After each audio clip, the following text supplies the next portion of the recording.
Hello there YouTube, and welcome to my latest build, the Raider Warboss. This build is a badass raider that will bend the entire Commonwealth to his will and murders anyone who gets in his way. The Raider Warboss has Strength 8, Perception 1, Endurance 7, Charisma 5, Intelligence 1, Agility 2 and Luck 5. The Raider Warboss is an incredibly strong individual, which is represented through his high strength stat. Perception is not needed in the slightest for this build, so it's at 1. An endurance of 7 represents how tough the Warboss is, and will help you survive the Nuka DLC. It also gives us access to a ton of perks, which will make us even tougher. Charisma is at 5. Although you won't be using charisma based perks, there are a lot of challenging speech checks within Nuka to pass. In addition, this represents the Warboss's natural leadership qualities. People look to him as a natural leader, and he can enforce his will upon others without too much of a challenge. The Warboss is not a bright individual. He's never really developed his mind and focuses on physical strength over mental. Agility isn't needed too much for this build and has been raised to 2 just so we have access to the commando perk straight away so we can use automatic guns more effectively. Luck is at a decent rank of 5. This will give us Idiot Savant, which makes up for our lack of intelligence and means levelling shouldn't be too much of a problem. The Warboss is personally a fairly lucky guy, but unfortunately others around him don't seem to share that streak. The essential perks for this build are Iron Fist, Idiot Savant, Armourer and Bloody Mess. We will be using a Power Fist as our main weapon, so Iron Fist will be essential for us to get through most combat situations. Idiot Savant is going to let us level relatively quickly despite our intelligence being so low. It's also worth noting that I decided to grab all 3 ranks of this perk, and didn't grab the Intelligence Bobblehead in order to max out the levelling potential of this build. Armour is needed as we have a relatively complex set of armour that will need lots of work done to it. Finally, Bloody Mess is going to give you a flat damage boost and also add to the carnage you will cause. It really adds to the feel of this build, making the world seem even more bloody and violent. The perks I recommend for this build are Blacksmith, Strongback, Life Giver, Commando and Rooted. Blacksmith is simply used to improve your Power Fist. This isn't essential as you won't be using this perk too much more often than this. Strongback is quite helpful as this build is sort of a settlement character. You want to take over settlements for your raider gangs and make them look fully raiderized. Life Giver is probably my favourite endurance perk and will give you health regeneration at the 3rd rank, increasing the survivability of this character. You will be using automatic guns for your sidearms, for when you can't deal with enemies by punching them repeatedly in the face. Commando is just going to make your automatic weapons more powerful. Rooted is a useful perk for just giving you some extra damage whilst punching enemies, and also some extra resistances. There are 3 role-playing perks. These are Steady Aim, Toughness and Adamantium Skeleton. Steady Aim has got a new rank with the Nuka DLC, making it a lot more powerful, but it's still just a role-playing perk as guns are a secondary choice for this build. When you do use your guns though, make sure to fire from the hip. Toughness and Adamantium Skeleton just help to represent how tough this character is. The Warboss can take a hell of a lot of hits, and shouldn't have to worry about anyone trying to kill him. The Raider Warboss was a troubled child who always would solve his problems with violence and aggressive behaviour. He spent a large portion of his school years fighting with other children instead of studying in class. This constant use of his body did help to make him far physically superior to most other people, but the lack of focus on education stunted the growth of his mind. The only reason that he was able to get through school is that his younger brother was an incredibly intelligent individual who was able to tutor the Warboss enough to just get him to pass the tests he had to. Despite his reputation as a bully, the Warboss was actually fairly popular.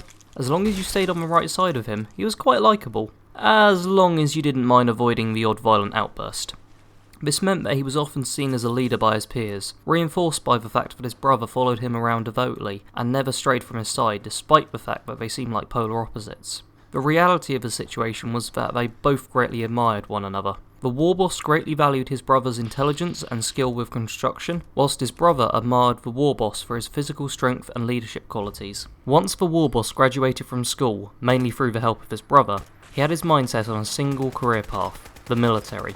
For the Warboss, it was the chance to let loose his inner rage, hurting and killing others without having to answer society for what he had done. After both he and his brother had joined the army though, he found it wasn't exactly how he had envisaged it.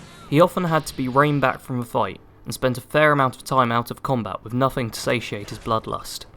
To compound upon the problem, the Warboss discovered to his dismay that he had become addicted to Nuka-Cola due to drinking it for many years. Despite his aggressive nature and strange addiction, He managed to make his way up to the rank of Sergeant. He was seen as a strong leader by his superior officers, and many of them had been trying to create a kill squad who they could send into locations to wipe out everyone without having to worry about the men hesitating to take a life. For a time he did lead his squad well, and they completed several missions with great success. Unfortunately, between missions the Warboss's addiction became worse, and he found out that one of his men was hiding a small stash of Nuka Cola from him. Immediately after finding this out, the Warboss smashed his squad mate's head in with a single punch, his fist managing to break through the man's skull and killing him almost instantly. This did not go down well with his SOs, who sentenced him to death by firing squad. However, the night before his execution was planned, the Warboss was woken up when a large metallic figure crashed through the back of his cell. The Warboss's brother had built a pair of custom power armor suits from scratch in order to break him out of prison. He entered the second suit, and together the brothers started to flee away from the cells and away from the base. As they were fleeing, the soldiers guarding the prison started to open fire upon them, and despite their protection, a single bullet hit the Warboss's brother's fusion core, immediately detonating it and consuming him in an explosive fireball. Shards of his power armor smashed into the Warboss, scarring him permanently. Amidst the smoke and confusion, the Warboss was able to escape from the base, leaving his brother's charred corpse behind. Upon escaping, the Warboss had to change his entire identity. He eventually reached Boston and built himself a life with a new backstory, still claiming he was part of the military, but never revealing any of the dark events that had taken place. He managed to settle into society surprisingly well. The grief of the loss of his brother had subsided his rage and allowed him to become more of a normal person. He even went so far as to fall in love and have a son, putting behind his past in order to just live a life like everyone else. As we all know though, his normal life doesn't last, and eventually he will once again embrace the rage that lives deep within him. This build is designed to be purely a raider. Focus on getting the pack on your side, but you don't have to play favourites too much. In terms of main story factions, I personally avoided all of them. The Warboss has no interest in helping others, and is in it purely for himself. In addition, he's not one for taking orders. He's far more used to being a leader than a follower. There are two companions who work well for this build, and they are Strong and Gage. I advise getting Strong as your main companion whilst you are levelling to get to Nuka World, and then once Gage is available, grab him as a companion instead. Gage is a fairly powerful companion with a decent perk for a high level character, so it's worthwhile maximising his affinity. Your main weapon will be the Furious Power Fist, which can be obtained from Swan at Swan's Pond. This can be upgraded with Blacksmith up to the heating coil, which significantly increases the damage of it. I had been hoping that Nuka World would add some new unarmed weapons, seeing as there aren't many in the game, but unfortunately it looks like that isn't the case. As a secondary weapon, grab the Splatter Cannon from a Nuka World market. This is an insanely powerful gun, especially as an automatic rifle. Anything that you can't punch to death will be easily dealt with by this awesome gun. The armour for this build is a little bit complicated, but looks badass. You will want a Raider chest piece and Raider on your right arm and left leg.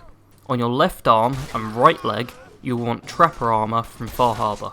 All of this will want to be buttressed. The arms will want to be weighted for a damage boost, the legs will want to be custom fit to help you charge into combat faster, and put pneumatic on the chest to reduce stagger. This armour is basically chosen just because it's about as scary as intimidating as you can get, with tons of spikes.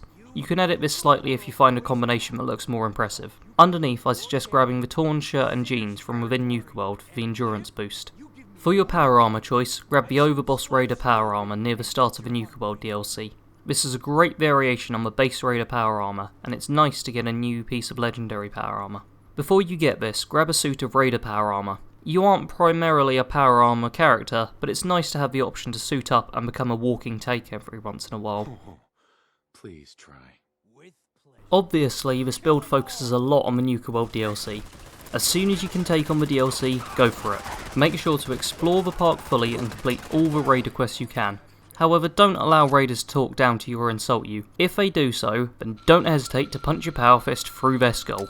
You want to put a focus on taking over Commonwealth with your Raider gangs. This is a really fun change to how the settlement system works, as it stops you having to bow down to the wishes of those puny settlers, and lets you slaughter and extort them instead. Thank you all very much for watching my latest build. I hope you all enjoyed it, and leave a comment below of anything interesting you found whilst exploring Nuka World. I've been really enjoying the DLC, and there will be plenty more Nuka World builds coming in the future. Please like, subscribe and share this video.